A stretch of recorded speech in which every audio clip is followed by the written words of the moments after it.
Welcome to the Brazil Lab Colloquium. It is a great honor and pleasure to have Ronaldo Lemos and Professor Edward Felten with us today to reflect on technology policy and governance. They are amazing scholars working on the interface of technology, society, and politics. Ronaldo Lemos is a Brazilian scholar and a visiting professor at Columbia University. He's the founding director of Institute for Technology and Society of Rio de Janeiro, ITS Rio. Ronaldo was a fellow here at Princeton Center for Information Technology Policy in 2012. Leading public intellectual in Brazil, Lemos was one of the creators of Brazil's Marco Civil da Internet, a law protecting civil rights online, privacy, and net neutrality. He also hosts a cable TV show, Expresso Futuro, exploring technological frontiers in the global south. Right. Edward Felten is the Robert E. Kahn Professor of Computer Science and Public Affairs and the founding director of Princeton Center for Information Technology Policy. In 2011 and 2012, he served as the first chief technologist at the Federal Trade Commission. His research interests include computer science and computer security and privacy, especially relating to media and consumer products, and technology law and policy.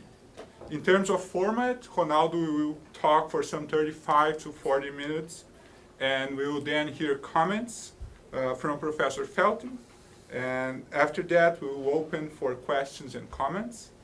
Please join me in welcoming Ronaldo Lemos and Ed Felten to the Brazil Lab. Thank you. Okay, can you hear me? Yes, that's great. First of all, it's really an honor to be back in Princeton, and especially to share this panel with Professor Ed Felten. I was just mentioning that I stayed at CITP in 2011 and 2012, and it was certainly a life-changing experience, an intellectual journey, and it was super important for the work that I started doing after that and still now. So it's really, really great to be here. And of course, having Brazil Lab right now, it's really amazing. I think more than ever, Brazil needs labs, and having one at Princeton, it's especially great. So that's really good. In the announcement of this talk, I actually said that I was going to talk about three things. Whenever I come to Princeton, I get super ambitious, and whenever my talk comes, I say, why did I say that I'm going to talk about three things? I should have talked about only one. But I said three, and I'll do my best to do that. And the topics, as you know, are elections. I'll talk about digital IDs, and I'll talk a little bit about artificial intelligence. So the first thing that I would like to share with you is precisely, as I mentioned, election hacking. We'll then cover digital IDs and then AI. And the first one, I think, is something that people are very much interested in this moment. As you know, Brazil had elections last year. These elections were quite singular. The party that was in power was replaced, and there was a lot of debate about what was the importance in the use of technology regarding those elections. So I'm going to talk a little bit about what we have seen, and I'm going to submit some hypotheses for you so that we can think together about what's going on right now. So as you probably know, WhatsApp, it's very important as a platform in Brazil. Facebook is still quite important, Twitter, important as well, but WhatsApp is definitely the platform that most of the people in the country use every day, and it has become a very important tool for you to talk with your family, with your co-workers, and so on. So WhatsApp penetration in Brazil is more than 100 million users and growing. And actually it's great because it replaced SMS services in Brazil that were quite expensive. and it has become the #1 news source for a lot of people, entertainment source for a lot of people. That's the place where people go to share videos, pictures, and so on.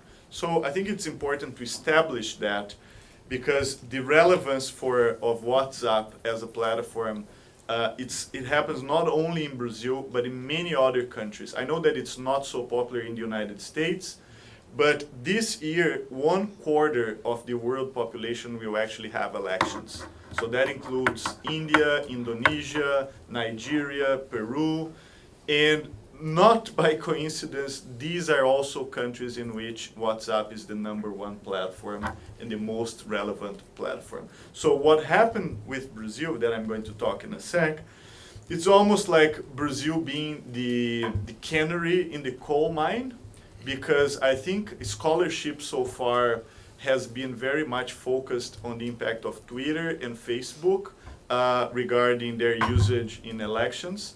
And notably, you have books like Network Propaganda by Rob Ferris and others in the Berkman Center. But when you read their book from the Brazilian perspective, it's a little frustrating, because they never get to WhatsApp because it was not relevant for what happened in the United States 2016 election. So I think right now, Brazil is the prime case for how this new platform can be used for elections and persuasion during elections. And of course, it's very complicated to rebuild what happened, but I'll give you some insights. So our institute, in a sort of very important and hurried effort during the elections, we wrote this study that is called Computational Power, Use of Automation on WhatsApp in the Elections. And basically, this is one of the very few quantitative studies about the usage of WhatsApp and automation in the Brazilian elections. So if you're interested in this study, it can actually be accessed here. Let me see if I can do that, because there are some graphs that I would love to show you, and I hope Internet Explorer still works somehow. Let's see if we have something better here. Yes, we have Firefox, which is the best of them all. I have to say I'm on the Mozilla board. Okay, so I'm biased. Could make Firefox the default browser. Yeah, that's a good idea. Okay, so let's do something better. Okay. Let's see if I can get it now. Yes. Okay, so this is the study that we have written. And basically, what we did was to try and understand what was going on in terms of WhatsApp groups. So the centerpiece of communication on WhatsApp are the groups. So the way you join a group is basically you invite other people, you form a group, or you can access a group through public available links.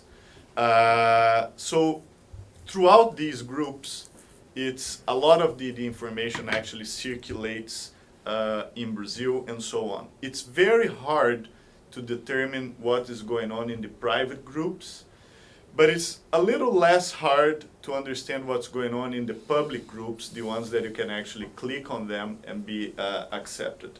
So we did that. We started monitoring publicly available WhatsApp groups, ones that you can actually click on them and join them immediately without the need of a permission from a moderator, for instance. And it was actually fascinating, because one of the conclusions that we have come is that WhatsApp was built as an interpersonal communication platform, something that you would try to reach a person that you know or your family and so on. And what have effectively happened in the Brazilian elections, and this is the first hypothesis that I would like to submit to you, is that WhatsApp was turned into a broadcast platform. So basically, certain groups that were extremely organized were capable of producing a fire hose of content every day that would then be broadcast, sometimes reaching 70, 80 million people at once. The amount of content that was being broadcast is actually impressive. So they included videos, they included memes, they included propaganda pieces, everything that you can imagine. Of course, there are qualitative studies that have determined that 7 out of 10 of those contents were basically fake news. They were things that were completely ludicrous. But still, they were extremely popular and they were being disseminated to a lot of people. So you might ask, how did they make WhatsApp into a broadcast platform? And the answer that we have gathered so far is that they did that by means of automation. So we have determined that when you looked into the groups and the behavior of the group's members, you will find some very weird patterns in which, in many cases, you would have one single message being replicated in completely different groups with no apparent connection to each other in intervals that were extremely suspicious. So basically, the same message would be replicated at one group at 12:54, then another one that we're monitoring at 12:58, then 12:59, 1 p.m., and so on. So basically, one thing that we have established is that whenever one of these new pieces of content was ready to be launched, they would be launched and basically they would spread almost like on the same timeline. So this is one of the things that called our attention. The second thing that called our attention was basically that there was a lot of members that were basically present in all the open groups, and there was like a lot of coincidence between certain members that were part of those groups. And the other important thing that was interesting is that there is a very high probability of automation of those members. So a lot of those members, for instance, instead of using a Brazilian phone number, they had like a US phone number in their accounts, which is kind of weird and rare in Brazil. And these accounts, they were not responsive as human beings. So if you try to communicate with them, you wouldn't get an answer, and the patterns of their communication, it was also not what would be like a regular WhatsApp user. So our hypothesis, trying to understand these numbers and this data, is that many of those group members were actually bots, or at least sock puppets that were being controlled by this automation infrastructure that was built surrounding WhatsApp.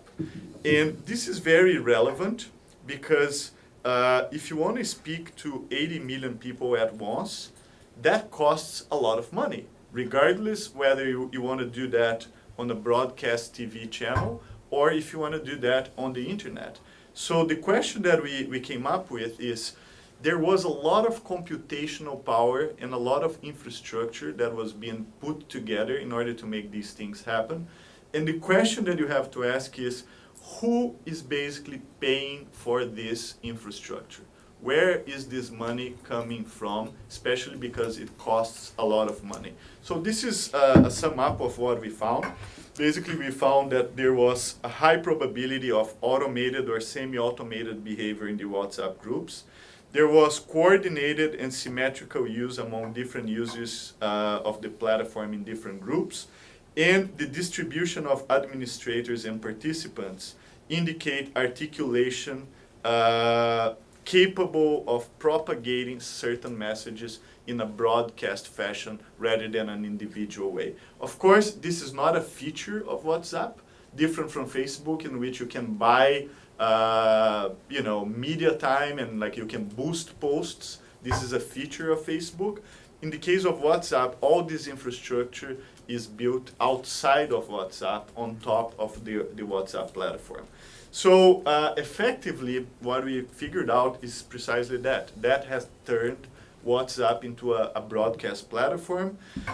And of course, the platform made that possible as well, because for instance, WhatsApp allowed someone to basically broadcast a message to 256 users at the same time.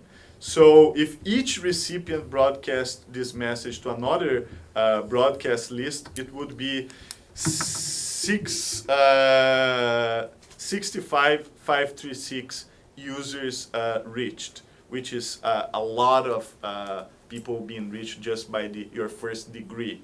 So after the elections, after the fact, WhatsApp actually changed that limit. You can now only forward a message for 5 users. They had done that in India as well, and now they have done that in Brazil as after the fact after the elections. So in our view, that has an impact. It makes this structure more difficult, but it doesn't prevent it from happening again. Basically what it makes is, it makes it a little more costly to achieve the same effects. You will need to put more money and more infrastructure into it, maybe 10%, maybe 20%, but you would still be able to do the same thing. So the question you might ask is, how does this happen in practice? So I'll show you some companies that precisely offer this service in Brazil. This one is really interesting because it's in Uberlândia. It's very near my hometown in Brazil. My family still lives there. And this company, which actually has completely disappeared, I tried to look it up on Google yesterday, they vanished. And they did a very good job in vanishing because they cleared their records at archive.org as well.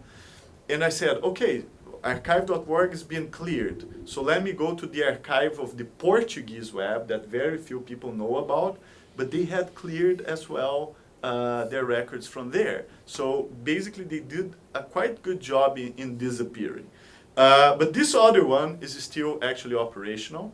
So this is a company based in São Paulo. As you can see, the logo of WhatsApp, it's still there. And they're still offering the same service. So basically they say, come to us and we can help you to reach a lot of people on WhatsApp. So this is really interesting because when they explain their services, they say, well, you can use it for call centers, for small and middle enterprises, for insurance companies, and for election campaigns. So it's still there being offered as a service that they do. And then you might ask, but how do they do that? And it's actually not pretty. You actually need to do the brute force building of the infrastructure. They built something that is called chipeiras, the word Portuguese for chip panels. And of course, that requires a lot of SIM cards in order to operate. So that costs a lot of money. And a lot of these numbers, as I said, they had been acquired from the US, for instance. They were not local Brazilian numbers, but actually they were numbers that had been acquired in foreign jurisdictions, specifically the United States, making it much more difficult to trace where they were coming from.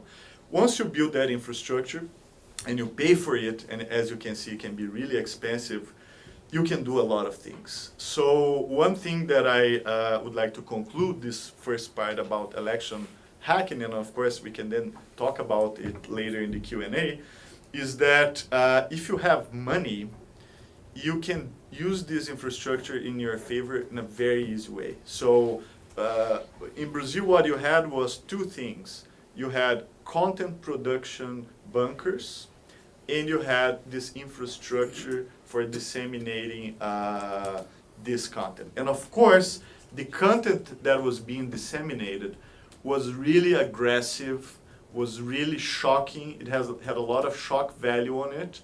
And as some of you might know, studies by people at the MIT Media Lab, like Deb Roy and others, have determined that this type of shocking content have, like fake news and other stuff, have a reach much higher than content that is actually what we call the truth. So the more shocking a content is, the propagation of that content actually is much easier. So they had three things on their side. They had money, they had automation and infrastructure, and they had shock value content that was actually propagated through these networks. So it's very hard if you're a citizen in Brazil and you want to engage and respond to this content.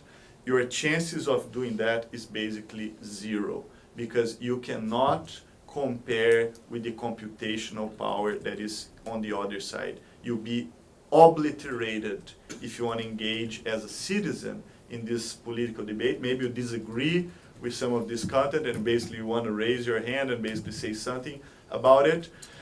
That's not going to help, because basically what's going to happen is that there's like this huge force on the other side that basically will make your efforts be really without any sort of effect. So I think this is very important, because it really changes the public debate. If on one side you have atomized citizens, on the other side you have computational power being employed to disseminate certain messages. So this is the first point. I will stop here about election hacking, because as I said, I have three things to discuss with you. Let me jump to the second point, because as you see, there is a connection between them all. So the second thing that I would like to discuss with you is about digital identities. The reason I want to talk about this is because I am personally involved in Brazil in the effort of building a digital identity system for Brazilians, especially because, as we know, the Brazilian identification system is pretty chaotic. I'm going to talk about that. And also, the Brazilian public services are quite inefficient, and turning into a digital ID is something that might have a positive impact for the quality of public services in Brazil, and also regarding how the public administration is run in the country. However, this is a topic that is actually more complex than this specific effort that I'm involved. What is going on is the internet was not designed with an identity layer, right? So on the internet, machines somehow have identities, but people do not have one. So basically, the internet was not built with this identity layer. Some people even claim right now that that can be considered as a flaw. And we have a problem because with the features of the network itself, it's actually very hard to determine who is sitting in front of a device and so on. So this is one side of the problem. The other side of the problem is that in the world, we have 1.1 billion people with no identification. So even the World Bank has launched this important project called ID4D, ID for Development. And countries like Brazil have around like 10 to 15 million people with no identities whatsoever. And even in the United States, there's an estimate that around 10 million people are sub-identified, which is also very puzzling. And if you don't have an identity, you're not part in the system, and you're basically deprived of everything that we take for granted in our lives. So this is a huge issue. And fixing the digital identity problem, in my view, it's a way of trying to fix two things at once: the identity layer on the internet, and also it will help to fix the deficit in identification that we have in so many different countries. And there is a reason for which we should pay attention into this particular issue. And then I will submit to you my second hypothesis here, which is, in my view, every government will have to become a digital platform. It's unavoidable. If governments do not transform into tech platforms, they will be transformed otherwise by private factors and in a disorganized way. So it's funny because if you think about even the origin of the word cybernetics, it comes from the Greek kybernetike, which means precisely to govern. And I think we are in the moment in which technology and governance are basically converging. If you look to countries like China and others, we already see that very clearly. And in my view, if a government does not move forward in turning itself into a tech platform, it will lose its ability to govern very quickly. So governments, like everything else, will be transformed by technology. And if they don't adapt, they will lose their capacity to govern. So the way I see digital identities is precisely one crucial step regarding how you can approach this transformation of the government into tech platforms. If the government is a tech platform, digital IDs is one form in which you have a login in that particular platform. So this is, I know, a debate that is getting momentum right now. So the best approach, in my view, is to take a look at the case studies in which we can already visualize effective efforts that have been trying to convert governments into tech platforms. So let's talk a little bit about what Estonia has been doing. The case of Estonia, I think, has become one that a lot of people talk about how they have been converting their government into a digital government. This is the flag of Estonia, if you haven't seen it, by the way. And the case of Estonia is curious because in 1987, the GDP per capita of the country was around $2,000. It was a former Soviet republic. Locally, they compare themselves a lot to Finland, so they always use Finland as a sort of a comparison. And that was really worrisome because at that time, Finland GDP per capita was much higher than Estonia's, and they had to make a lot of choices. And one of these choices was precisely to promote technology, both as a private practice, but also as part of the government. Somehow that worked. This is the GDP per capita of Estonia in 2016. As you see, it was a successful strategy. Estonia is the birthplace for Skype, and also the birthplace for Emule, Kazaa, if you remember those peer-to-peer software. And actually there's a strong connection between Kazaa and those pieces of software as well. Skype used to be called Sky Peer-to-Peer, and then they just made it into Skype. But the same people that created Kazaa were the ones also creating Skype. So they have, successfully promoted this digital transformation. But more interestingly, they have promoted a transformation of their government in itself. So what they like to say is like that. We have built a digital society, and so can you. They like very much to lecture you in terms that you can do the same thing. And it's interesting because it's a fact. They succeeded. They basically managed to build a sort of a centralization of every public service into a single portal. And you can, by accessing that portal, basically accessing more than 2,000 e-services that usually a government perform. So you can have business registration, healthcare, your electricity bills, education, you can enroll your kids in schools, and so on. And they're very proud because they say you never have to go personally to a governmental building. The only two cases in which you need to go personally is if you want to sell real estate or if you want to get married. But apparently they want to get rid of the getting married. Probably in the future you'll be able to do that remotely as well, which I think it's funny. But I think it's important because for a country like Brazil, in which citizens are basically facing a lot of hardships when they have to deal with the government and repetition of processes, and you have to go there not only physically, but probably 10 times to do the same thing. This sounds like music to our ears. So I think it's important that we are discussing this at the Brazil lab. And interestingly, they unified the public service, but they managed in the infrastructure to decentralize the data, creating an infrastructure that I find actually quite clever called X-Road. And I think this should be a guideline for anyone interested in doing the same. You have to unify the services, make them interoperable, but putting all the data together is kind of crazy. So never do that. You have to really be careful with the infrastructure that you build. And I think they found a few clever solutions in what they did.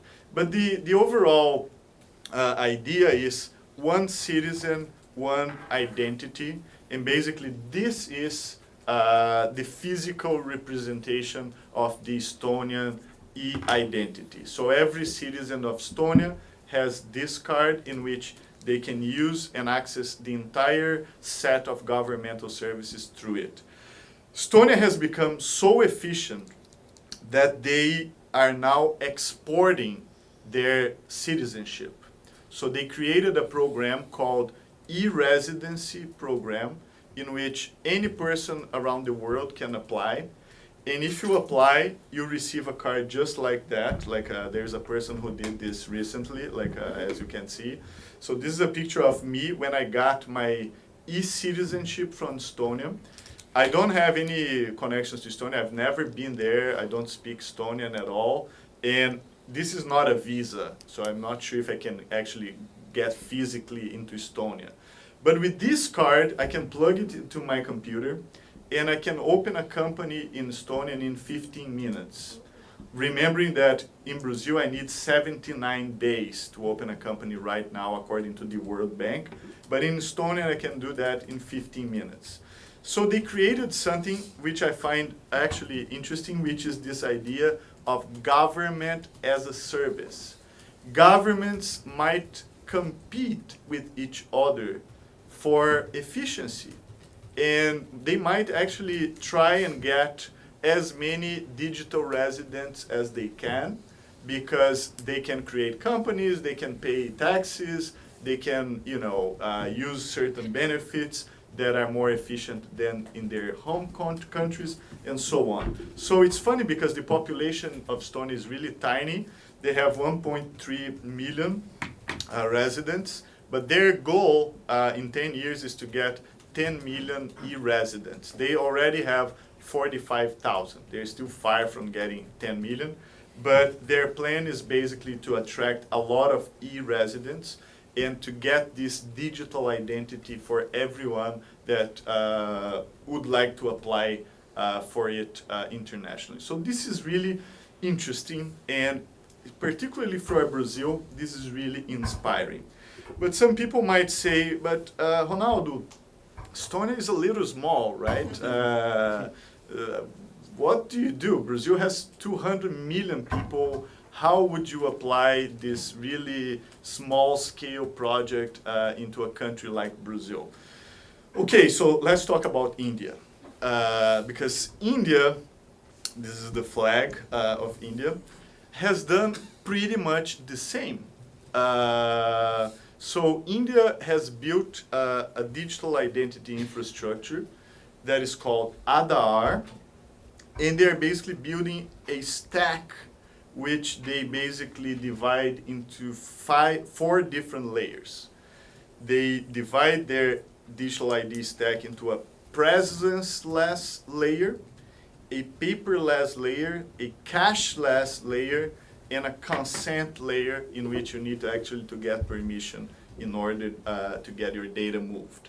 So it's interesting because it's the same principles. You can access public services from a distance. You never have to go there again in person. There's no paper in the processes. And they're basically promoting a lot of banking access. So effectively, 500 million people in India actually opened a bank account because of this particular effort. And as I mentioned, the name of the whole thing is summed up by this term Aadhaar, which in Hindi actually means foundation. So they've been doing that for a long time, actually, since 2009. And Aadhaar has built this quite interesting infrastructure in which they collect your biometric information. So they have done that by brute force, like getting everyone on board and like in a really epic work, because if you think that India has 1.2 billion people, what they did is actually pretty impressive. So you get your iris collected, you get your fingerprints connected and so on. And this is interesting because that's probably for a lot of people, it was the first time they ever had an identity in their lives. And right now you have 1.19 billion people enrolled in Aadhaar. It's quite impressive. As I mentioned, you have like 500 million bank accounts. And of course, the number of operations being done through Aadhaar is pretty impressive. You can open your bank account with it. You can get a cell phone with Aadhaar. It has become definitely a stack that is now being highly used by the private sector as well. And I think what they did in India also is quite impressive. And they have a roadmap in which they want to use Aadhaar as a form of a digital signature. So you'll be able to sign documents with Aadhaar. You will have a digital locker for documents and so on. So this is all things that they want to build on top of this stack that they built from the beginning. Once again, the case of Estonia, I think, is tiny, but the case of India is not tiny at all. It actually has epic dimensions, and for a country like Brazil, once again, I think it can be pretty inspirational. Problem is, of course, you have a lot of flaws. So here are the problems. There were like data leaks of the Aadhaar database, especially because of poor architecture choices. They actually got the data at one time centralized, and I think that was a bad idea.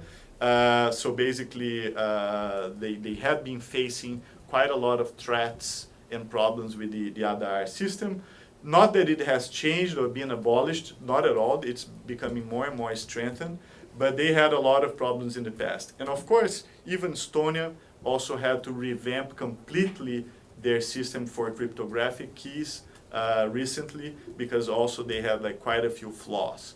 So the challenge that I see for Brazil, and we look into that, is how do you design a digital ID system today, you know, having seen what happened in India and having seen what happened in Estonia. So how do you make it much more, you know, much smarter than it was capable of being like 3 or 4 years ago?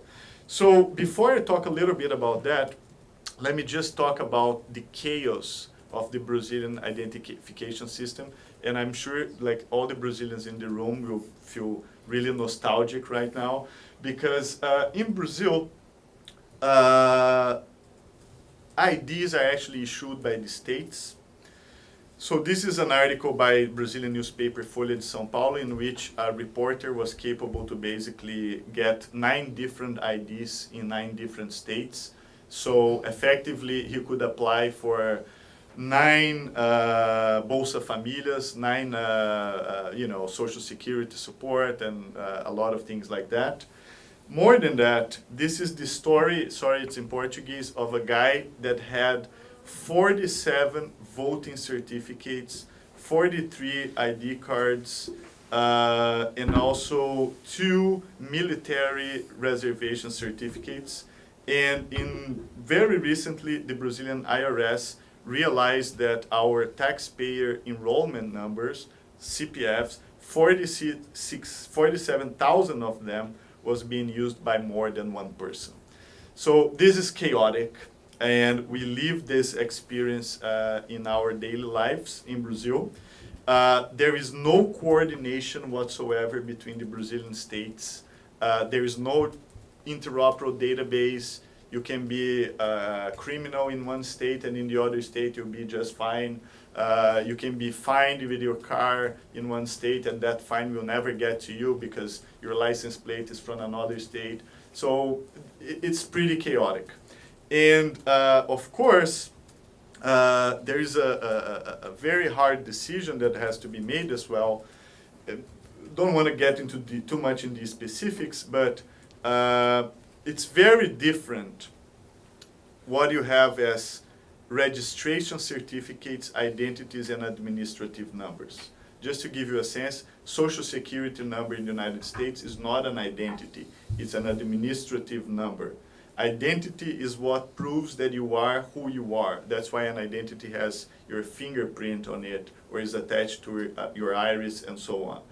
In registration certificates is your biographic information, is the document that proves that you were born, or that you got married, or that you died. So it's very important to get these ideas clear, because sometimes I see people proposing that Social Security in the US should be your identity, or CPF, taxpayer number in Brazil, should be your identity.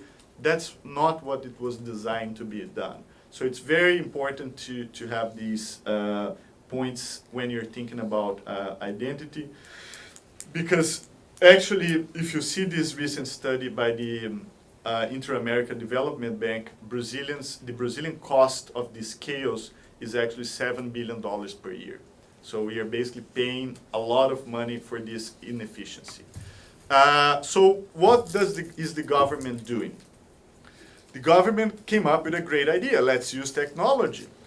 So problem is, Brazilians are so creative that they're even capable of replicating bureaucracy using technology. So instead of creating one digital ID that would unify them all, why not create 5? 5 different ones which are completely non-interoperable and so on. And that's what Brazil has been doing. You have an e-voting certificate, you have an e-labor certificate, you have an e-driver's license, and so on, in each one competing with itself. And of course, that doesn't make any sense at all. And I even wrote a piece for a Brazilian paper calling The Miracle of the Multiplying Identities, because it's almost like a miracle when you do that. And of course, when you look at the numbers, only 0.4% of Brazilians actually have downloaded one of these apps. So they are also a failure because people don't see any use for that. And just in the federal government, you have 48 different apps for different services, which doesn't make any sense. Who in this room has 48 governmental apps installed on your cell phone right now? Probably no one, right? And no one will ever do that, especially the poor people, because their phones don't even have the memory capable of storing 48 apps. So this approach of building one app, one service is completely flawed. It doesn't work. And sadly, that's what we've been doing in Brazil, and it's been a completely failure, because only 12.5% of Brazilians ever downloaded a governmental app. So this is the ranking of the most downloaded apps. Funny enough, this is a Brazilian public bank. The second one is your Social Security. The third one is IRS. And the fourth one, curiously, is the Brazilian Supreme Court app, which is very funny. Why would you do that? And of course, when you ask people, would you like the government to use more technology? Everyone basically says yes, but that's not what they're looking for. They're looking for something completely different. So today, you have a lot of demand for efficiency, but you have no supply. So what can be done? And I'm going to be really fast because I don't want to take too much of the time.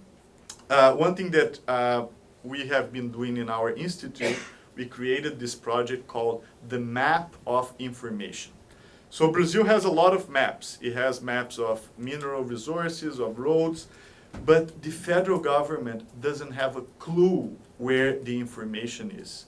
It doesn't have a clue about where their databases are actually managed. So what we are doing right now, we are building a live map of where information is in the Brazilian government.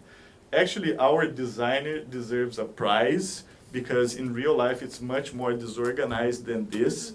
And this is a growing network in which we are basically building the map of the most important resource that a government can have nowadays, which is precisely information.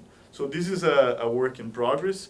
And of course, if you want to move for efficiency, you have to understand where the databases are. If you want to use AI, you have to understand where the databases are. And that's precisely why we are doing this particular project. And just to conclude this part, as I said, if you're designing a digital ID right now, what can you learn and what can you do better from India and from Estonia? So one thing that we have been really intrigued by is this idea of distributed identities and what's been called like a self-sovereign identities. So instead of having the state being the provider of the identity, you can actually create a decentralized identity that can then be used for all sorts of purposes. And of course, you can use blockchains for that. You can use DIDs, decentralized identifiers protocols, and so on. And we've been talking a lot about that. And of course, this is something very hard to explain to government officials and so on. They're really intrigued. But yesterday, we had a little help from our friends. So there was a conversation between Jonathan Zittrain from the Berkman Center and Mark Zuckerberg. It's a fascinating talk. They talked for 1 hour and 40 minutes. And at a certain point, in my view, the best, Mark Zuckerberg actually just said exactly what I said, that he wants Facebook to provide digital IDs, and he wants to use the blockchain for doing that. And my worry here is, who is going to provide identity for the Brazilians? Facebook or the Brazilian government? I would rather prefer the Brazilian government to do that. But if we don't move fast, Facebook will do it. And as I said, that's precisely to my point that if a government does not transform itself in a tech platform, it will be forcibly transformed by other constituencies or stakeholders. So I found that very interesting, but it was also good because it feels that we are pointing in the right direction. I really think if we're building a national ID right now, we should definitely make it a distributed way. So this is the second thing that I wanted to share with you. Let me go to the third, and I'm going to take only 5 minutes to do that. Why did I put 3 topics in my talk? I have always to ask myself about that. But anyways, I want to talk a little bit about AI. Last year, I participated in a great workshop that Ed organized here at Princeton to talk about AI and ethics, and this has been resonating with a lot of the work we do in Brazil. So AI is not a foreign topic, like for a country like Brazil. If you go to the State of São Paulo Public Service portal, you see that it's there, but the most important thing here is this little guy over there, which is a digital AI chatbot. And actually, a lot of the usages in this portal are actually handled through that AI chatbot. And most of the people that use this portal don't even have a clue that they're actually speaking to a machine and not to a human being. So this has a lot of repercussions, including what is the data policy regarding the use of AI, who gets to get the data, more than that, what types of disclosure do you have to make to users, and that raises a lot of questions that public policymakers are definitely not prepared for them. And of course, this is great because it saves the state a lot of money. Instead of having a lot of people in call centers, basically you have just this little guy that doesn't even have a salary, and he is capable of attending so many customers at the same time, and this is going to spread like wildfire. So every single public branch in Brazil will look into that and say, wow, this is a great idea. And of course, it's happening, and it's happening fast. And we are not prepared to deal with the ethical and policy decisions that involve this choice. Second thing that I find important is AI from the perspective of developing countries actually suffer with a very important problem, which is we don't have the data. I just mentioned that the data is very disorganized in the Brazilian state, which is a problem. But more than that, you have situations in which simply the data does not exist. So I did a work with a writer from New York called Mimi Onuoha about, for instance, the absence of data regarding maps in the developing world. So when you go to Google Maps, you take for granted that everything that you would like to go or where you want to go is actually there. But take a look at this in the city of Rio de Janeiro. So if you go on Google, it basically looks like there's nothing there, but actually there's a lot of people living in a favela, and that's their home address. And of course, if you are not on the map, you are basically excluded from anything that AI might give you. Certainly you're not going to get drone delivery, but it's much more profound than that, because you're probably not going to get anything else. Same thing goes, for instance, for this city in the middle of the Gobi Desert. As you see on Google Maps, it looks like there's not much there, but when you see what's going on, it's actually an entire city and 1 million people living there. And the same pattern actually repeats itself in a lot of places in the developing world. And this is a recurring problem. I think this is actually a great metaphor for what's going on in the developing world. We have so many data blind spots, and that I think if we don't solve them, it will be very hard to enjoy the benefits that AI can actually provide. And I think this is something that we have to deal with sooner rather than later. And the final thing, and this is my conclusion, is, as you know, all these technologies, including AI, are being a sort of a strike on the idea of reality, right? So reality is being attacked by fake news and from different perspectives. But even in very prosaic apps that are actually very important, especially for young people, if you go on Instagram right now, the idea of reality has really been vanishing. So a lot of people are very enthusiastic about these apps that use AI in order to correct your image on Instagram. So if you're not happy with your skin, why not simply alter the reality and you have like great skin, or maybe you want to lose some pounds, or even you want to get like stronger and that sort of thing. But it's funny because this is an app. But right now, cell phones like the new versions of Android, they have some features using AI that basically replace the flash. You can take a picture in a very dark place, and using AI, it basically rebuilds the light and even rebuilds objects. We have made some tests with this. Sometimes the object that is rebuilt is actually better than the one which is in real life. And it's very funny because this is not reality, right? This is something else. And it's really, when you post something like that on Instagram, we might have to ask ourselves, is this fake news about myself? So this is like a form of basically distorting the idea of reality as well, and we will have to live with that. And of course, that takes me to the whole debate about deep fakes, which is the use of AI in order to put, for instance, the faces of very famous actresses in some pornographic movies. That's the only excerpt I can show you. This is like Daisy Ridley. She's super famous. She's on the Star Wars movies, and she never did this movie, and I cannot show what happens later.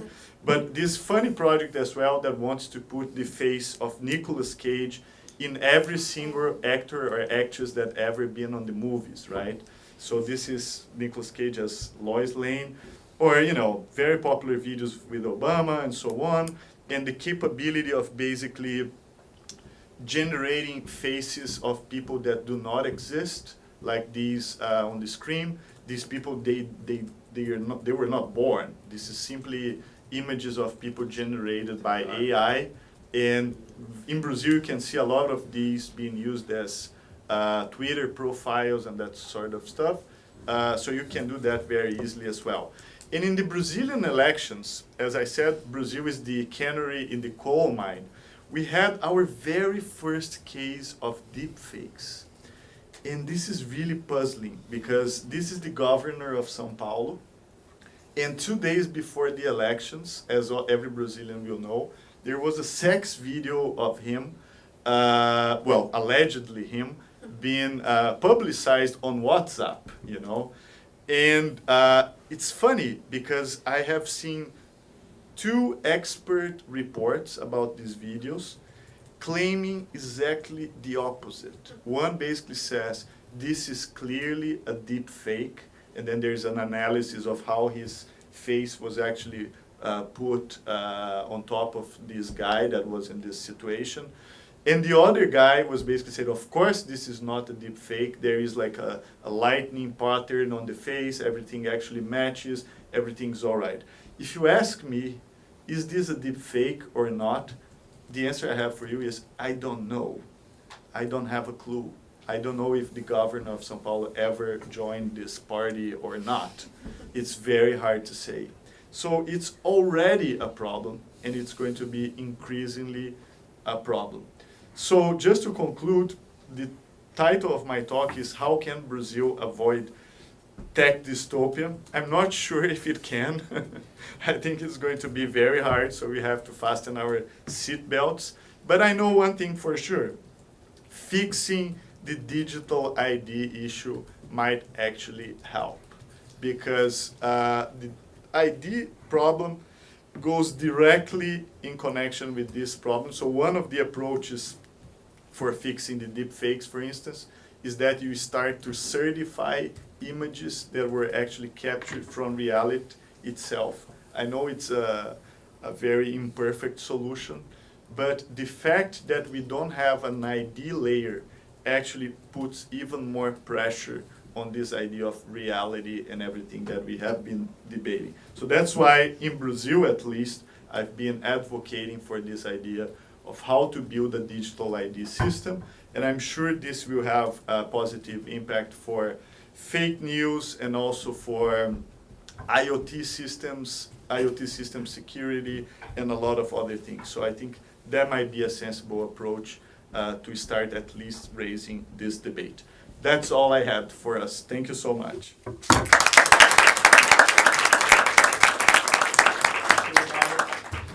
Sure. We're really fortunate today to get this perspective into not only these 3 parts, but also the way they play against each other, I think is really fascinating. And I hope we'll have discussion about that. And in the interest of that, I will keep my response brief, I hope. But I thought I would respond just briefly to each of the 3 parts. In some cases with a comparison or contrast with what we see here in the US. So let me start with the first part about the use of WhatsApp in trying to influence or manipulate public opinion in the election. And I think it's an interesting, it's fundamentally a story about people figuring out how to take what was perceived to be a person-to-person communication medium and turn it into a broadcast medium. And therefore to occupy have a capability or occupy a space in the media ecosystem which others didn't, and create a new capability. So the narrative that we had here in the US around the 2016 election was in some ways the inversion of that, which is it was a narrative about trying to take Facebook, which from the standpoint of political activity is more like a broadcast medium, in particular trying to take the advertising capability of Facebook and to turn it into a sort of micro-targeted medium. That was the value proposition that Cambridge Analytica, for example, claimed that they could provide. That they would learn about each individual person, each individual potential voter, and tailor or target a political message just to that person. Whether they could deliver on that claim is very much in doubt. But that was the idea that had captured the political media world during the 2016 election cycle here. So on the one hand, it is sort of an inversion of trying to take a broadcast medium, political advertising, and turn it into a sort of targeted, customized medium. But on the other hand, it's similar in the sense of trying to take a medium and use it in a way that its designers probably didn't intend in order to get a capability that others didn't have. So this idea that people will find new uses, especially when large amounts of money or power are at stake, people will find new uses of these sorts of media that the designers of the platforms didn't have in mind, I think, runs through both of these stories. And it's one that challenges the people creating these platforms to think much harder than they have been about how to make the media resilient against manipulation, and how to make sure that they are serving the purpose that they were designed to serve and not something else. With respect to the second part about digital identity, I think the contrast to the US, again, is an interesting one. Certainly the US government or governments have the capability to issue a digital ID in almost any of the forms discussed. The US government, for example, issues to its employees these ID cards, which look very much like the Estonian cards. They have the same, it's essentially the same technology that the Estonian, that Estonia uses. And these are issued to about, I'd prefer not to have photos of that published, thanks. And the US government issues it to all of its employees, which is about 4.5 million people, multiple times the size of Estonia's population. And yet, the barriers to strong or uniform identity systems in the US have been entirely political. There is very strong political resistance to any kind of national ID system, not only against the issuance of a standardized national ID card, like this government ID, to all Americans, but even resistance to standardization and interoperability between the state-issued driver's licenses, which have become de facto IDs.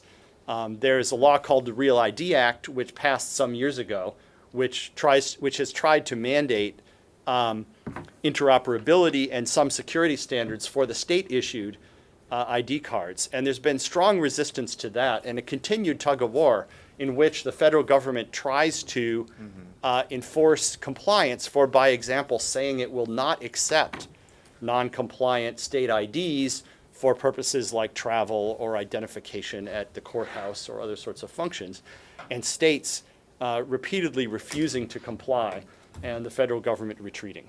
So there's such strong in the US political opposition to anything like a uniform ID system, the result being a very strange, inefficient patchwork system, which has led to all kinds of difficulties, including difficulties of privacy.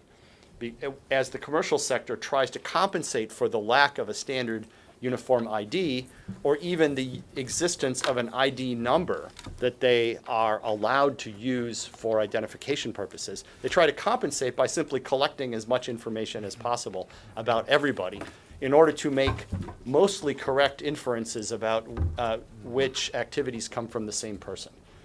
It's an interesting, perverse setup, which is driven entirely by political resistance to anything that would allow government to be a platform.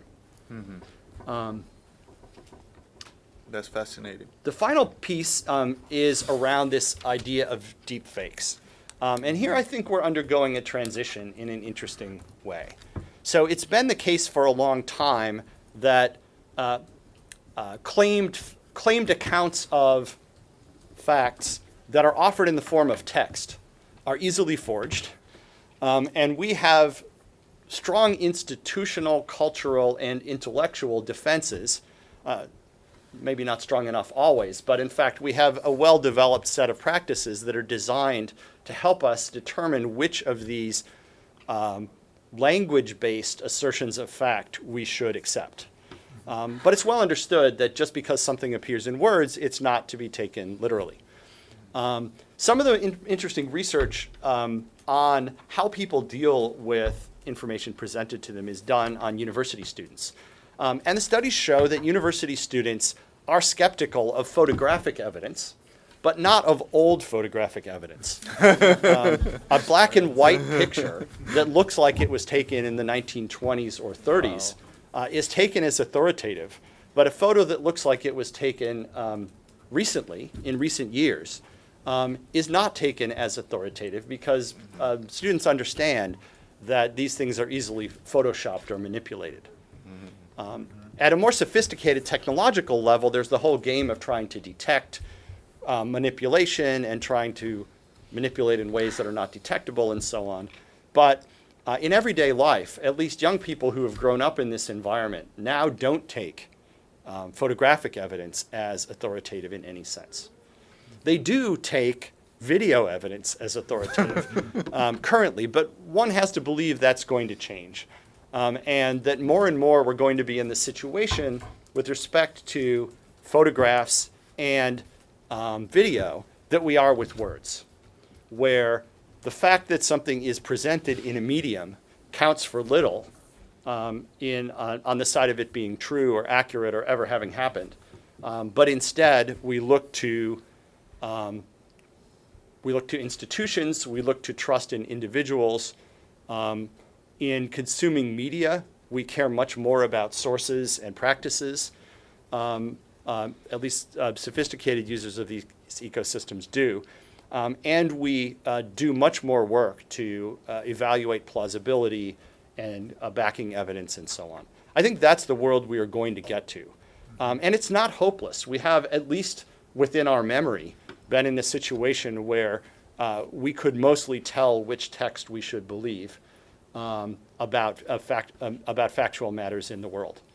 That's maybe less true now than it was before, and that's an indication that perhaps the erosion of trust in accounts of reality doesn't have entirely to do with the media in which they're presented, and in fact also has to do with cultural challenges. So there is a tremendous amount to discuss in all of these areas, and I'm eager to start that discussion. But thank you very much for an incredibly thought-provoking talk. Thank you. These insights are extremely valuable, so it's really great to hear your take on them. I was especially interested in the one that if you don't have an ID system, there's an incentive to collect as much more data as you can to run inferences. So this is very interesting and useful also for the debate we've been having. Yeah. So I think one other aspect of that, just if I can jump in, is that this capability to do identification or inferred identity from large data sets is something that's only accessible to those who have large data sets. That's right. Yes. And so it's a limited number of commercial actors who are in a position to do those things. Many others are not. And that is a very significant structural factor that I think influences what we're capable of doing as individuals or in smaller organizations.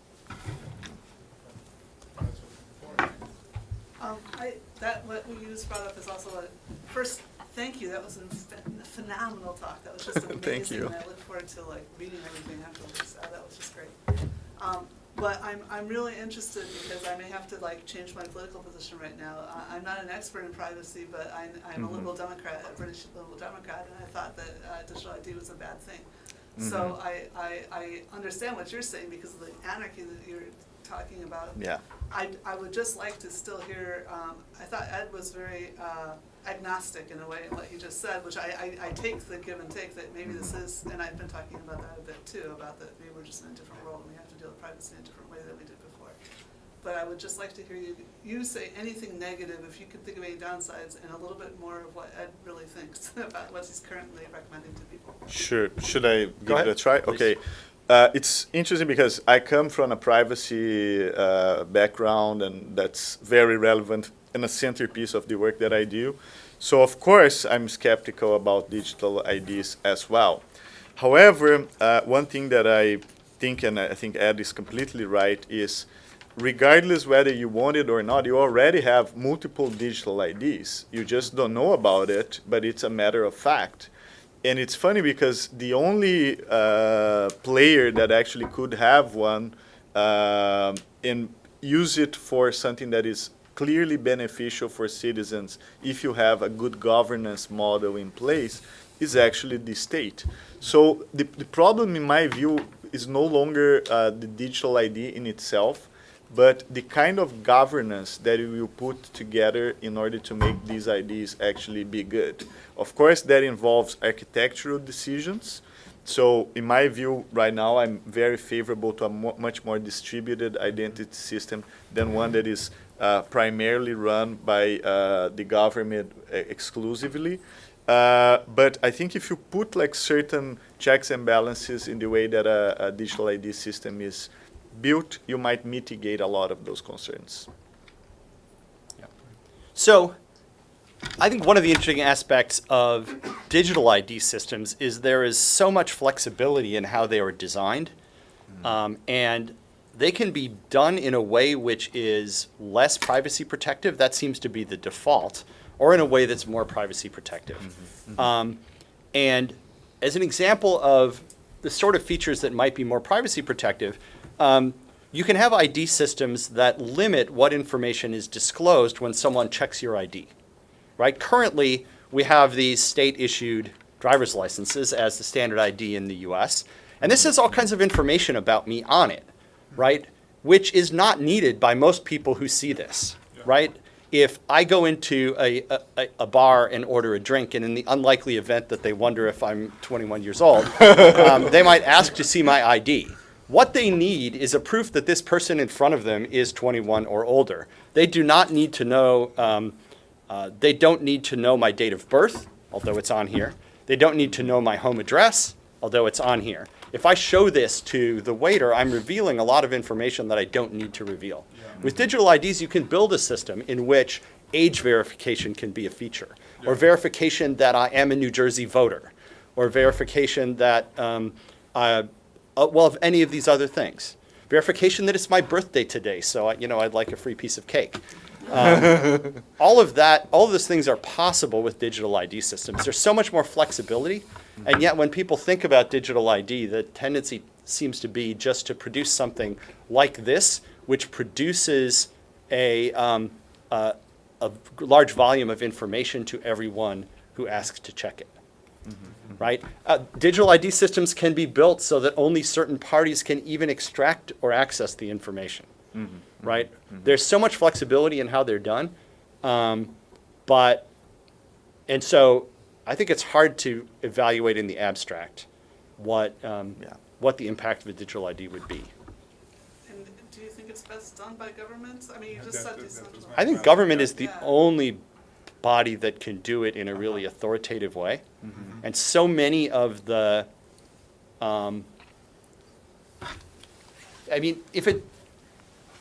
there's several aspects to this, right? The issuance of any ID needs to have an in-person component for security reasons. There needs to be, if this is going to be a strong indicator of identity, there needs to be some form of checking of identity, which is typically checking against government records. There are concerns about access. There are concerns about misuse of the data, and in various ways, government is the entity best positioned to do a lot of that work. It's also the fact that most of us need to get an ID from government in any case, for one reason or another, whether it's a passport or some other kind of document. And so for all of these reasons, including the fact that you will be getting a government-issued ID almost as a matter of course, it makes sense to not add another ID issuer to the system. Hi. I'd like to hear you talk a little bit about your conclusion, or at least how you're responding to the question of the title along the lines of how can Brazil avoid tech dystopia. The way that I kind of interpreted where you were finishing was, particularly with the deep truth concept, was that the way to avoid is to sort of development of better technologies that can ascertain truth or ascertain doctoring images, and you're kind of concluding with the sex scandal or the sort of dissemination of revenge porn, sextortion, which is so central to the first point. You know, Hillary's emails were related to the Anthony Weiner sexting, the Trump dossier, and Jeff Bezos, you know, recently. And I'm curious how you might respond to thinking about that. Is better technology for ascertaining truth going to address what some of the other issues of these really key political scandals of today are, like the inequality that they might affect men over women, so like the gender dynamics of sextortion and revenge porn, or is there something else at play that you'd like to explore or propose? Sure. I think like technology is one important element, but it's of course not what we need as a whole.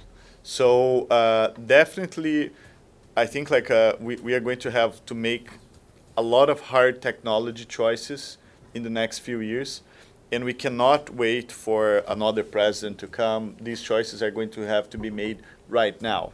So what I really think it's important from the perspective of like how do you avoid this tech dystopia, it's actually a mix of factors in which technology and architectural choices is one key component, because that can prevent a lot of abuse and a lot of exploitation. But also you will need to have political and institutional support and basically transformation as well. And even the case of fake news, for instance, the fact that the press has been eroded so deeply, and the fact that the institutions that were guardians of this idea of truth somehow, like the academic sector and so on, are under attack, this is all very hard. So it poses us a challenge of actually coming up with different institutions that are capable of responding to all that. And I think the challenge is similar to what we had at the turn at the 19th century to the 20th century, in which you had like, you know, for the first time, big cities with more than 1 million people living together, growing in different parts of the world. You had like justice being made by the mob, and people taking justice in their own hands. And that all took us to adopt a different set of institutions that includes the courts, the capability of basically seek repair before the state. That actually helped. If you look to the story of free speech in the United States, it's the same thing. Until you had technology like television and broadcast media, the free speech debates, they were taken in a much lower pace. And when you get to the 60s until the 80s, you have like so many decisions about what should we do about free speech that basically created a new level and new standards that actually were capable of taking us where we are right now. So right now I see, for instance, institutions like free speech, again, being redebated, being rediscussed. So how will we be capable of reinventing these institutions like we had to do in the turn of the 19th century to take us to the next level. We haven't been able to do that yet. And a lot of the things that we're seeing here, including these threats to democracy and so on, have to do with that. So the challenge is not only about the architecture of technology, but also about the architecture of institutions. Excellent talk, really interesting. It raised 3 points that I'd like to make. One is this question of Estonia. Am I correct that WhatsApp is the major thing for Russia and for Eastern Europe as theirs, as opposed to Facebook or some other platform? So let's see, if you're talking about Russia, there is another Facebook-like product whose name is now VKontakte. escaped. VKontakte, yes. Is the Facebook of Russia. Similar in the sense person-to-person or broadcast? This is like Facebook, it's more broadcast. So it's a good question. I don't know about Russia, but for Central Europe, I do know that WhatsApp is the #1 interpersonal application. Russia, I wouldn't know. I think it might be Telegram. Yeah. WhatsApp belongs to Facebook. Yes. But that put that aside for a second. The other is this question of efficiency. Isn't the efficient aspect to put as much information on a single card as possible, as opposed to having individual cards for age, place of birth, and those kind of things? The thing about a smart card, though, is you can have a lot of information on the card, but the card only reveals limited information in some setting, right? So the bar would be enabled to interrogate the card in such a way that the card would respond only with a certificate of age, and But et cetera. a green light. No. Or just a green light, red light, just- that's right, yeah. No.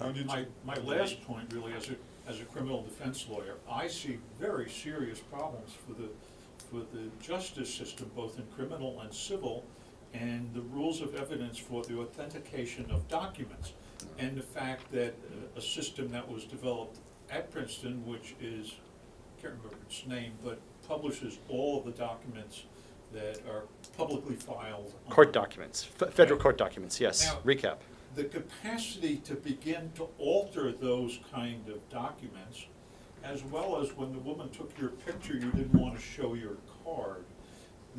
There's a whole lot of stuff, for example, in criminal evidence, in which digital information now is what's presented to the court, and if properly hacked, would be totally inadequate, totally inaccurate, but under the Fry test and things like that, which allows for how science looks at things, I see incredible problems. Now, in terms of and I'll stop with just one more example, in what's called family law, in terms of wills, if you have these documents in an capacity, the ability to alter them in an undetected manner becomes very high.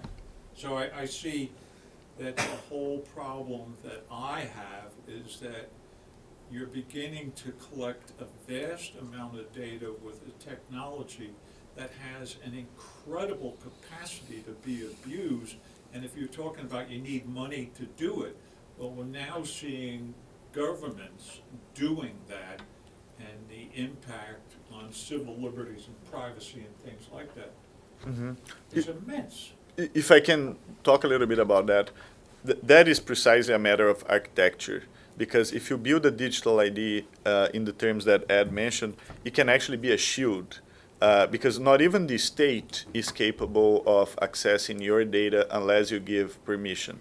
That's actually part of the plan in India. So when I talked about their consent layer, that's exactly what they want. So if you are going to a hospital and you have like a healthcare data which is very sensitive, you can specifically select what you wanted to disclose and reveal and to whom, and you can revoke that disclosure at any time as well. And I think like this model is actually, it makes a lot of sense, because right now what we have, as a matter of fact, in Brazil and other countries is a free-for-all. Like the state really doesn't care about this particular data, and data is basically shared among different agencies without further thoughts. So I think that system might actually make more sense from the perspective of privacy protection than the situation that we actually have right now. But 5 years ago, you would have said the exact same things about systems that we now know are incapable of ensuring privacy. And so the problem that I have is that, yeah, today it looks like we got it nailed down, but based upon historical context, we blew that almost every year. Something has been safe is now. Or something claimed to be safe by someone selling it turns out not to be, which is, I think, a different narrative. Very good point. Yeah. And if I could comment on this issue about authentication of documents, you talked about wills and so on. This is another one of those instances where technology gives and technology takes away. And architecture is really important. That if you want to create, if I wanted to create my will today in a way that was strongly authenticatable later, I'm in a stronger position if I know how to use the technology than I would have been years ago. So in place of the pen and ink signatures that would be at the bottom of a traditional will, I can make a digital signature, which is harder to forge and which is bound to the content of the document in a way that a pen and ink signature is not. And I can use a digital time, so that would allow someone to verify that a particular version of my will was indeed signed by me. And by the way, having a strong ID system helps make that stronger as well. There are also digital timestamping services where, without revealing the content of a document, you can register that document existed as of a particular date and time in a public way. So that would allow someone not only to verify that my signature was put on this document, but that the document existed in a particular form on February 21st, 2019. Those are capabilities that don't exist with respect to older paper documents. So you have to do those things. You have to have systems and architectures that allow them to be done. But in terms of authentication of information, when it's designed to be authenticatable, we're actually, I think, in a stronger position than we were in the past. Can I make a quick comment to the de-anonymization thing? I just think it's interesting that the GDPR in Europe defends individualized data, and then they wanted to make a rule for all the rest of the data to bring it together across Europe so that people could, service industry or whatever. And the interesting thing is that rule is explicitly inverting the GDPR, so that the minute that someone figures out how to de-anonymize something, it flips into being protected by the GDPR, and everybody has to scramble and reclassify their stuff. But it's been explicitly set up in the law that we know that happens, and that should be something that people should be able to do and expect to do, that they don't have to shift something suddenly into being personal. Is it working? Well, it's only just been set Too up. early to I tell. hope so. Yeah. Oh, yeah. And then Lorraine. Thank you for sharing so much with us. My question has to do with ethics and biopolitics. So I was wondering what holds competition against the state and for how long? Because I was thinking of the Boston.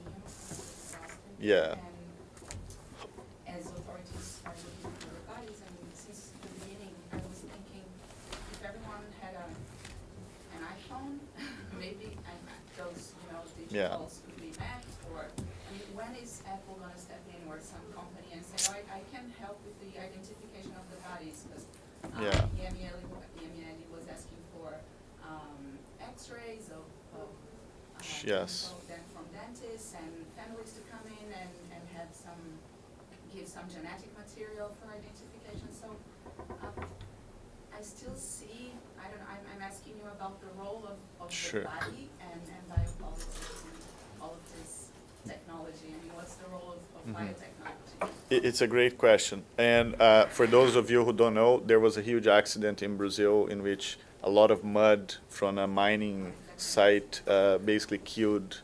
It's not an accident. It was actually a huge negligence that happened in Brazil and basically killed quite a few people. And this is like horrible. And I think you're right, because there is this idea that is called data philanthropy, which has been evoked a few times, like in certain natural disasters in Africa, for instance, satellite networks. There are quite a few of them that operate in terms of imaging. They actually open their files and they share the data that was needed in order to locate people and so on. In Brazil, I was expecting that telcos would act fast on this because of the dimensions of what happened and everything. Because the cell phone signals, they keep active in many cases. They broke the secrecy of. They did, but it was 2 days later. So there was a court order basically telling the telcos that they should share data. But 2 days later, probably your cell phone is already without a battery and something like that. So this idea of data philanthropy, it's rarely discussed in Brazil. And especially in events like that happen there, I think it should be evoked fast. Because I ask myself how many more people could have been solved if we could have access to the cell phone data from the cell phone towers in the vicinity much quicker than 2 days later, you know.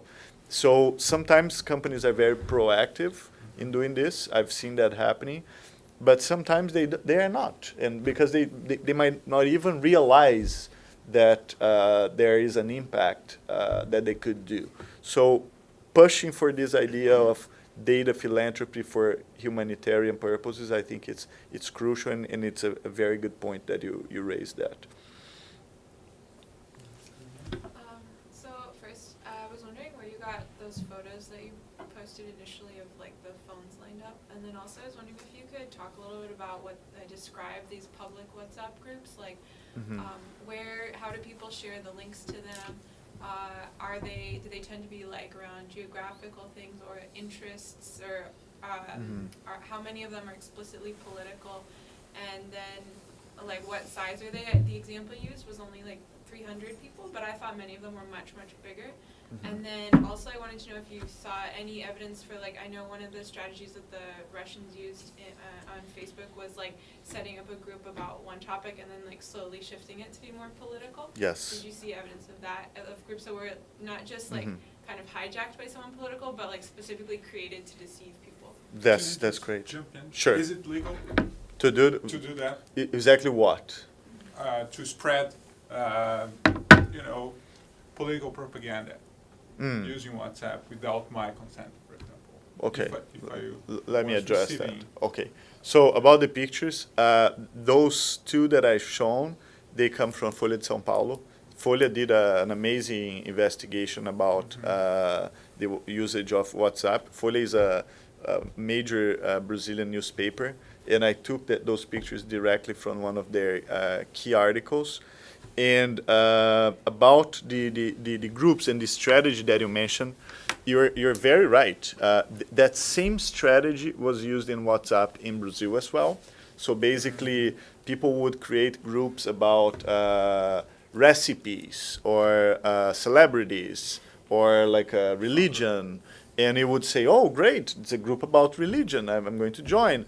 And suddenly you would be bombarded by a political campaign. So that strategy was used heavily in the case of WhatsApp. More than that, in the final weeks of the campaign, we found out that groups from the opposing party that were open on WhatsApp, they were hijacked. So what happened is a lot of additional users would take over, got into a group, make that group really toxic, and start like attacking people that were there. And then people would leave, and they would take over the group and keep the name of the opposing party group, but then it was completely repurposed as a sort of a contrarian group. So that happened a lot, to the extent that when we concluded our data collection, we could not find one single open group on WhatsApp from the opposing party. Not even one. All of the groups had been repurposed to a certain political stream, and there was not one single group left because they were completely taken over by this organized infrastructure.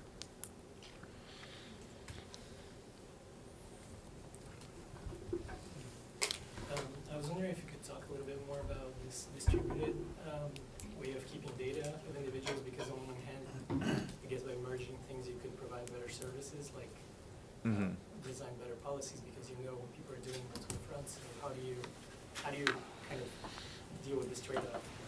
Sure. I'm sure Ed can help me on this, but like from the perspective of this project that I'm involved, I think the Estonian model is actually very interesting, because they have created this infrastructure called X-Road, in which data is stored in metaphorical containers. So instead of putting everything in a single structured database, you actually disseminate the data, and you create a form of interoperability using metadata and all these strategies, so that it continues to be interoperable, but it's a much more difficult database to be hacked. And there's an economic reason for that. If you put all the data together, you create basically a honeypot, and a lot of hackers will be competing to actually access that database. So if you distribute the data, each individual container, what is the relevance of getting that segment of data? Maybe not so much. So it prevents attacks not only from the architecture perspective, but also from the economic perspective, in which you don't concentrate everything in one single place. In the case of Brazil, it's quite complicated, because data is already distributed, but in the worst possible way, because they are centralized and distributed. So it's amazing with that project that we've been doing, Mapa da Informação, the information map, things that we have figured out. Like you have very small governmental organs, for instance, running an indigenous database for indigenous IDs, being run by a very small department in a ministry in Brasilia, which has their own server with their own database of these vulnerable people ID data, and stored in a completely wrong approach in terms of architecture. And that, of course, is not interoperable with other databases, with healthcare or education and that sort of thing. So there's a lot of mistakes. This is, of course, a problem not only from Brazil. I think it's because of a lot of issues, including government procurement. It happens in a lot of countries. But definitely this is something that needs to be thought again and rebuilt, because it's going to be a matter whether we can basically use this for AI and for the next generation of services or not. And if you don't fix this underlying infrastructure, and if you don't make that data interoperable from the part of the state, you are going to miss a lot of capabilities that will become possible, for instance, with AI. And I think this is not a good idea. Is there any institution that's prepared to do this, or like do you see any? In Brazil?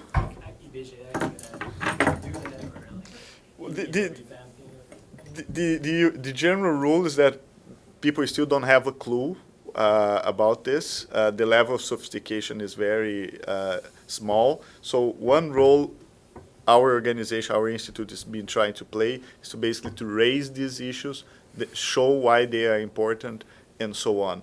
I really think, and I wrote to the Brazilian newspaper Folha 2 weeks ago, a piece saying that Brazil needs a national AI plan. So a national AI plan would include an effort like that, because AI is such a complex stack for actually to put it together, and building an AI plan could fix so many other problems that are very basic and fundamental that we have, that I think it's actually a good idea, not only because of the goal, but because of the process that would help fix precisely this type of problems that you have mentioned. Do either of you realistically think that governments will ever be in a position that they can ensure data security? Because I just think that the incentives of the hackers are just always going to be stronger than governments. And I know the software I used when I worked for the government was made in 1993.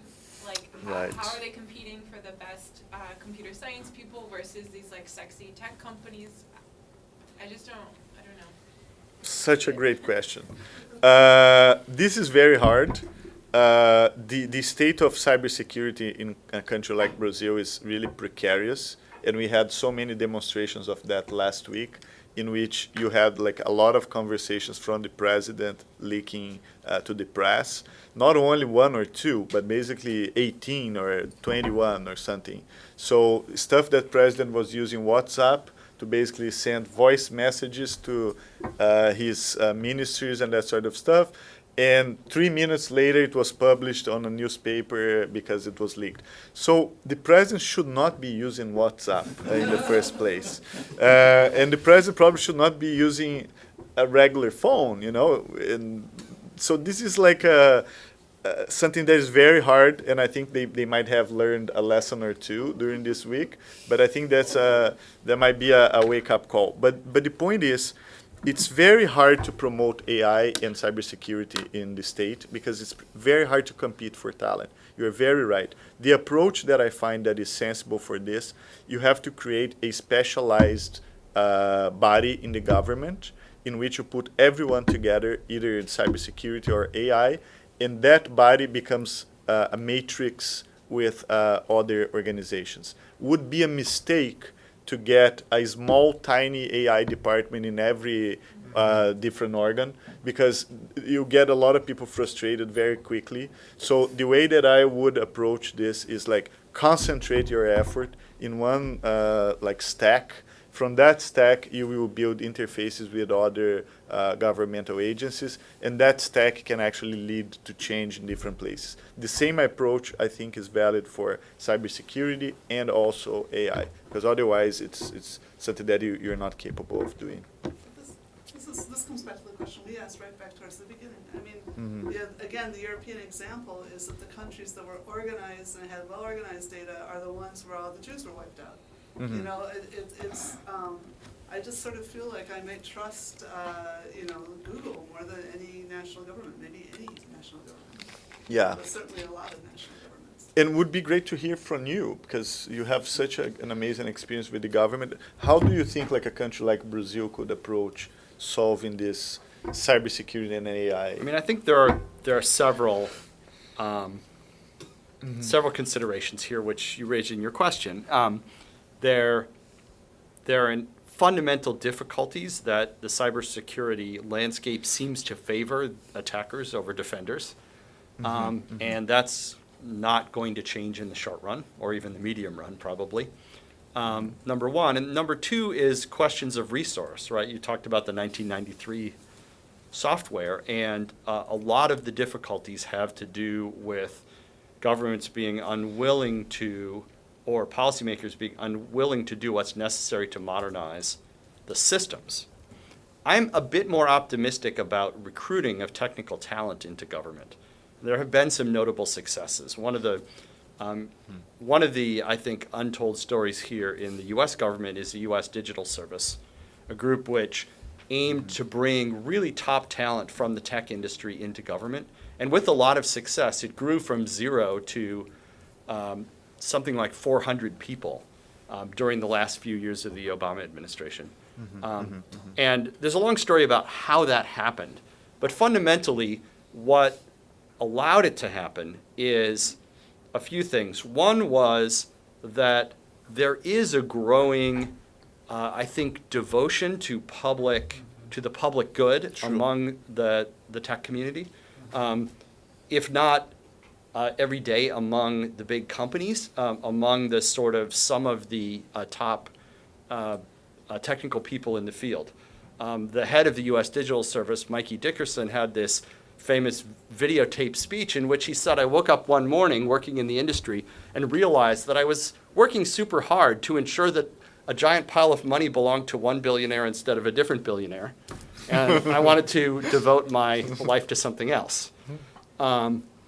So there is more motivation there. And when you can convince people that they will be able to use their skills to actually cause change on something that matters to them and serves the public, people will come and they will take a government salary, which is, you know, a much better employment deal than almost every human who has ever lived has had. Yes. Although not as good as what you might get working in a big tech company. But a lot of people realize it doesn't matter that much in their life, and they would rather get the psychic income of actually working on something that they believe in. So the U.S. Digital Service grew, and it became sort of the tech special forces for the U.S. government, and has done a lot to